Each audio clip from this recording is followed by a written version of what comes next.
Good afternoon everyone, this is Jonathan Smith from Semper Carpe News. Today we bring you the sights and sounds of the KCCA tournament this past September 28 through October 1st. Brandon was on site covering this year's winners, and we here at Semper Carpe News congratulate the following anglers, coming in at third place with 66 pounds and 10 ounces for their top 4 fish, the infamous bearded man Anik and his partner from across the pond, Dawn. Let's turn this over to Brandon for his interview with Anik and Dawn and find out how they got third place in this year's KCCA tournament. Tournament. In third place, we've got Anik and Dawn here. They have been pretty much leading the board all throughout the tournament.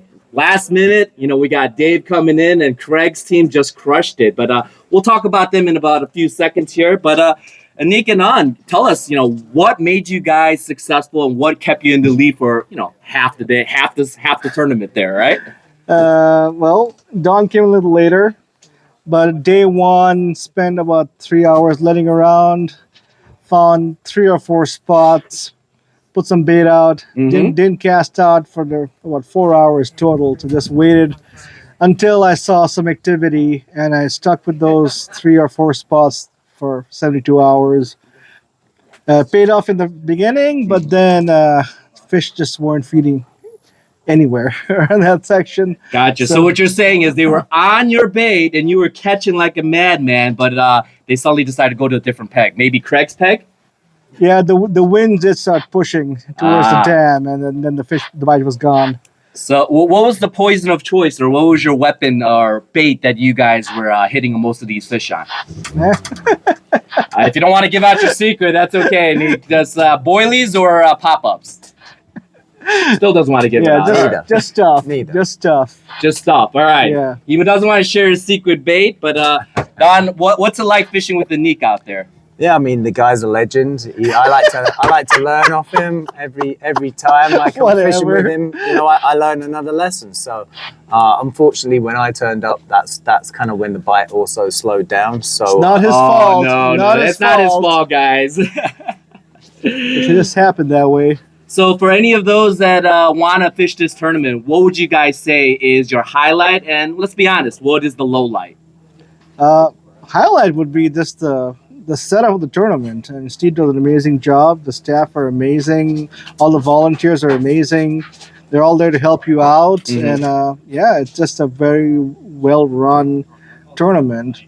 And, I got to agree. I mean, they're bringing around breakfast. They're making calls out, making sure everyone's hydrated. That if you need ice, if you need anything, they'll get that for you. I think it's an extremely well-run tournament. The low light for me is the heat. It was hot. Yep.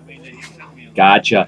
Yeah, the heat was definitely a factor in a lot of our swims here. Don, it seems like you've got a UK accent, huh? I do, yeah. So are you flying back to the UK or are you here in the States? No, I'm based in Minnesota now. So, Minnesota? Yeah. All right, so I just want to highlight that the Illinois boy took out the Minnesota 2 team here, right? For sure. I want to make sure everyone in YouTube knows Illinois. All right. Thanks, guys. Appreciate it. Congratulations on third place finish. We look forward to seeing you guys next year. Thanks, Brad.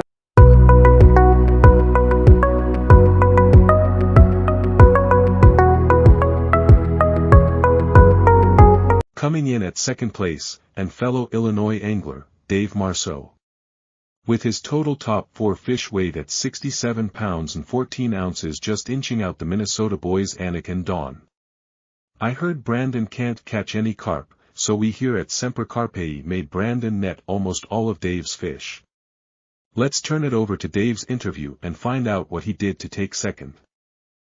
All right, now we're interviewing the second place finish here, Dave Marceau. I am privileged and proud that he comes from the state of Illinois, where I'm from.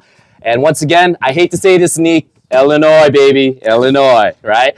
So Dave, tell us, a little bit about your swim and tell us what made you successful in your swim this year. Well, the people that fished it last year didn't catch any fish, but I had a little tip on where to fish, and I stuck to it, and it helped me out. So, gotcha. Now, did you want to share that tip with everybody, or you want to be secretive like Anik? Well, I was told by one of the directors here that fish by the stick-ups, by the snags, and that's exactly what I did. There you go. That's key, guys. When someone tells you a little bit of a secret or a little bit of a hint, be that student, learn about it, apply it, and once again, you'll place like Dave here. So Dave, with the swim and with the heat and everything going on, what was the biggest obstacle in your way? The biggest obstacle? It's like you said, the heat. The heat? The heat. Gotcha. It was unbearable in the afternoon, but once the sun went down, it was great. Oh, fantastic. Yeah, the heat was extremely hot. We were in the mid 90s, low 90s out there. So Dave, can you tell us about your biggest fish caught? Biggest fish was 18.2, and it was caught 15 feet off the shoreline. What time was that, Dave? I can't remember. He caught so many fish, he doesn't remember what time. It was early in the morning, I know that. It was early in the morning. Gotcha. So Dave, for any future anglers that are looking to get involved with the KCCA and the tournament here, what advice would you give them? Well, the advice would be just fish your normal way if you're going to come out here. Don't try anything new that's out of your comfort zone. Just stick with what you know. Keep it simple.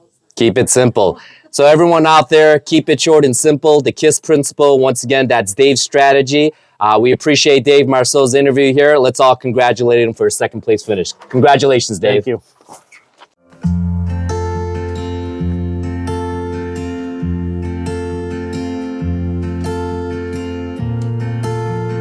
And now it's our distinct pleasure to introduce everyone to this year's KCCA champion, Craig.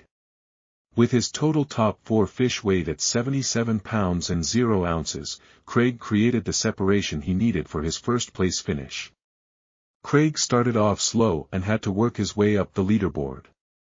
Craig explains in the interview the strategy behind his madness. Over to you, Brandon. All right, guys, I'd like to introduce you to the first place winner, the champion of the KCCA Harvest Moon. We got Craig here, all the way from, where you come from, Craig? Seattle. Seattle. So was that a drive or was that a plane? Bit of both, but mostly plane. Mostly plane? Yeah. Okay, so on your way back, you're going to drive and then jump on a plane back to Seattle. No, first, mate, I'm hitting the shower. In the shower? Yeah. Absolutely. I can testify you are pretty stinky, my man, right? Mate, I have been in the sun like 24 hours a day. It's been crazy out there, but it's good. Let me tell you a little bit about Craig's swim. He was directly in the sunlight. He had no tree, no shade, no nothing. And you know what? When Craig showed up at the peg draw, he was a lot whiter. So he's changed a lot of colors throughout the tournament here. But Craig, you started off very slow. I didn't think I saw your leaderboard until probably 2 nights in here. So what changed? What happened that suddenly you climbed that leaderboard and decided to become the champion? Well, hey, it's all down to luck, but I mapped my swim and realised it was so weedy. Mm-hmm. I had to have a plan B, and that was basically I've got to go and rake it. So the first day was gone. I could not do anything else but rake it, find a spot I could put my bait, and then, the rest was like just fish it. Wow, I didn't even think about that. I had so much weed in my line. I should have raked it. Mate, yeah, it worked. And, they don't go far out. They're quite in the margins. So, yeah. A little hint, I was fishing at 19 wraps. You don't need to go 19 wraps. It's more like 4 wraps, right? So rake the leaves or rake the weeds out. You cleared your swim, and that was the key to climbing that leaderboard. Yeah. So basically, a load of bait went in. I just sat on it for like 24 hours. You just be patient. They will eventually find it because this is not a big venue, and they will swim around every nook and cranny. And then, I think it was the second night, it screamed off. And from that on, it just kept going and going and going. All we can hear on the walkies is Craig's got a fish. Craig's got a fish. Craig's got a fish. We kind of got sick of you, Craig, but sorry. Congratulations on that. So, Craig, fishing the UK waters and coming here and fishing wild water, what would you highlight the differences about? Yeah, bait. These fish don't see a lot of pressure, so they're not used to seeing like high-tech boiliers and particles. So you've got to go in with a mindset that's kind of like a bit of both. Don't go over top with like smells or colours.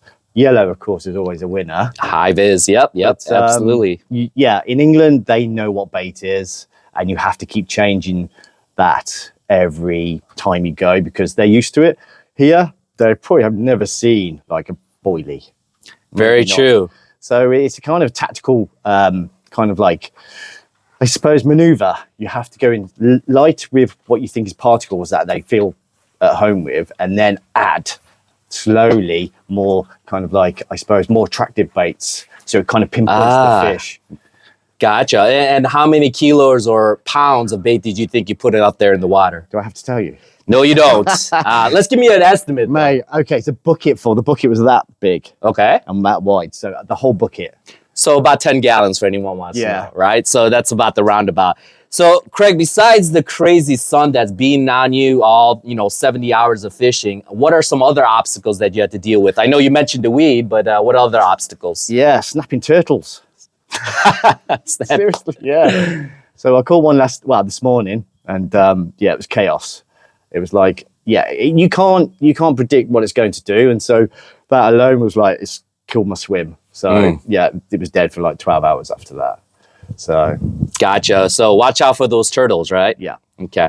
So as the grand champion of 2023 KCCA Harvest Moon Tournament, what would you tell anybody that wants to do this tournament and aspire to be a champion like you, Craig? Well, thank you. Well, look, it's all down to luck. So, picking the swim is probably 50% of it. But I definitely recommend you do a tournament, because what it does, it builds up your foundation to be a better carp fisherman, because Absolutely. you need the tools for each kind of like discipline, where it's bombing, PVA bags, just doing margin fishing. You need to have all that like in your back pocket to pull out anytime you go to a venue like this, which, my first venue, this was my first time here, and I was set with spomming. I thought, I've got it. That's what I'm going to do. As soon as I mapped out my swim, it was like weeds, like, that's it. I've got to change my tack. And that was close quarter PVA bag. Gotcha. Well, thank you so much for sharing your advice and sharing how you got to be the grand champion this year. You want to say anything to anybody out there in the YouTube audience, and also to the KCCA directors? Yeah, I'd love to say, thanks guys. Great show. The kind of the laugh you get with these guys. Like, they were a riot. Yeah. Yep. I was back in England. We had that banter where you just take the piss out of people and yourself, of course. And so that was like being at home. So that was brilliant. And of course, it was so professionally run. I've been to some places where you're kind of like, you're not too sure what's going on, but with the comms always there to talk to someone. And if there was like an issue, straight away they were there. So it was great. Absolutely. The directors and Steve's family, we thank you so much. You guys did a phenomenal job. Without you guys, none of this is possible.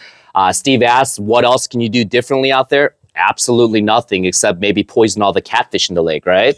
So beyond that, we appreciate everyone. We appreciate our first place champion here, Craig. Thank you so much, guys. And please, next year, if you guys get a chance to sign up for the KCCA, you want to sign up early. It is limited pegs out there. You're going to get first-class treatment all the way through. You got food being delivered to your peg site. You got comms so you can talk trash to all the pegs around here. And most importantly, you build camaraderie, you build friendship. And all of these guys, I will always remember. And I'm sure, Craig, you'll remember everyone's here. No.